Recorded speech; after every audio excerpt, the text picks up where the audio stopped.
Welcome to another episode with All for Synchronicity.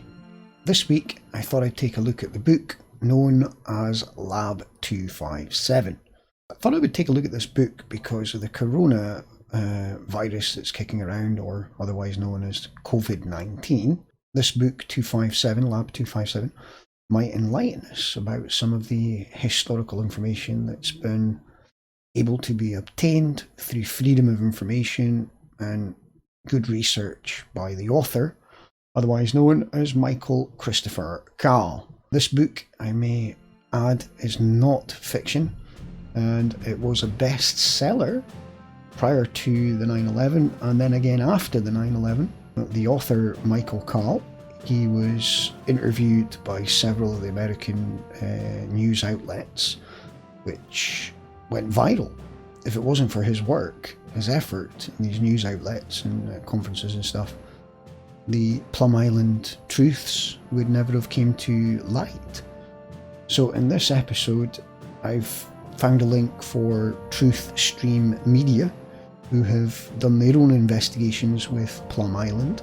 Book, which I've left a link in the description for, from Amazon for you guys, UK and US. This book is full of factual information and quotes from scientific documents, investigations and stuff.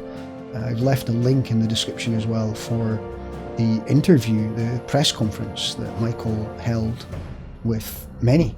Don't forget to like, share, subscribe. Play those links. Once again, like, share and subscribe. As always, your support is very appreciated here at All for Synchronicity, as we are funded by ourselves. So all these content and time is our own time. There's no major financial backers behind us. The level of information that's in the book is years of research and accumulation of information through Freedom of Information Act. I think at one part in the book it speaks of the author researching for 7 years before concluding the book. So this shows the level of details that one goes to before assuming these types of issues come out from labs. Lab 257 speaks of the Lyme disease, knowledge on Lyme and Morgellons, or Morgellons and Lyme disease. Some medical practices are actually coming up with vaccines, way to heal it and stuff like this, but the roots are actually traced back to this Lab 257 from the research that Michael has done. And if it wasn't for that, then that information wouldn't be public at this point. I guess we might still be struggling to find solutions to this man-made Lyme disease, or otherwise called Morgellons and Lyme disease. So it truly is eye-opening stuff. And to consider that these are governments that do these tests, for what reasons we don't know, but to play this into the COVID-19 scenario, we can see that there is laboratories in Wuhan.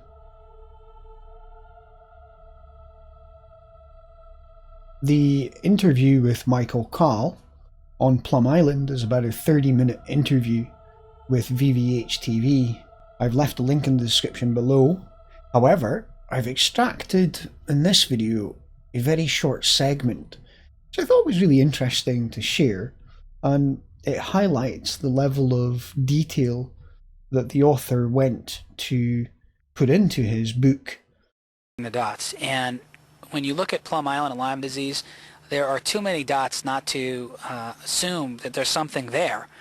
Can't be proven, but the evidence certainly points to the need for an investigation scientifically. During the year in which the Lyme disease outbreak occurred, and it occurred in Old Lyme, Connecticut, in the mouth of the Connecticut River, 9 miles away from Plum Island across the Long Island Sound, you have these tests going on this disease called African swine fever virus. And what's being used to test this virus is ticks.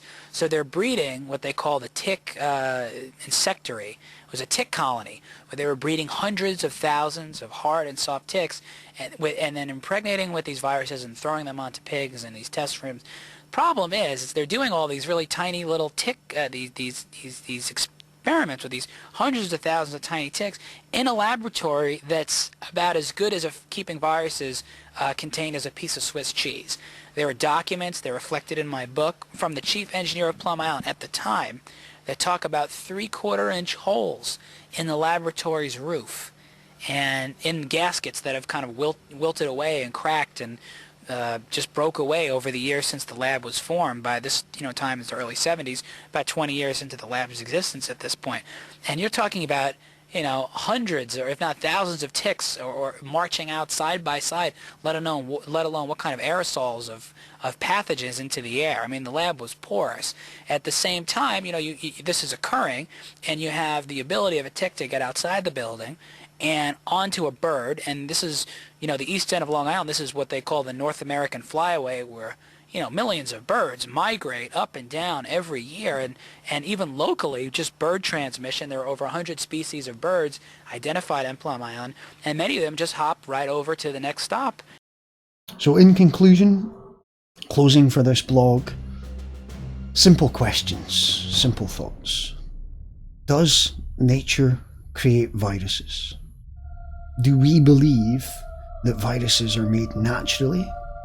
And just to continue on that thought, do we believe that nature works in harmony with humans, or does it create viruses for the humans that inhabit its place?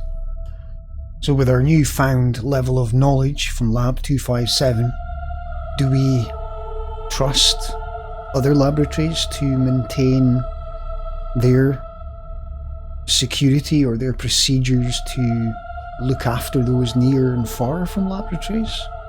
Or does it sound like there's more Swiss cheese laboratories out there? Just if we take a look into the wiki, we can find that there's many laboratory routes found in Wuhan, where this, as they're calling it, COVID-19, was first found. And then taking the Lab 257 knowledge, there's even discussions of them spraying things from the sky using planes. And as many of you are aware, nowadays it's stratospheric aerosol injection is upon everybody's heads.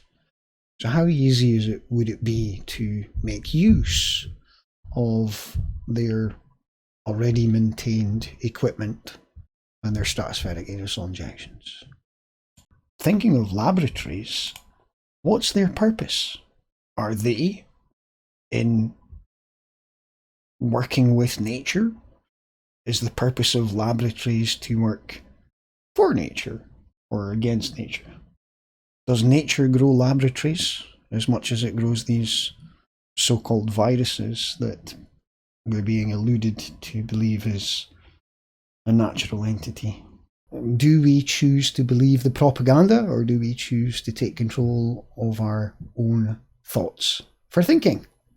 Well guys, don't forget to like, share, subscribe. Thank you for tuning in.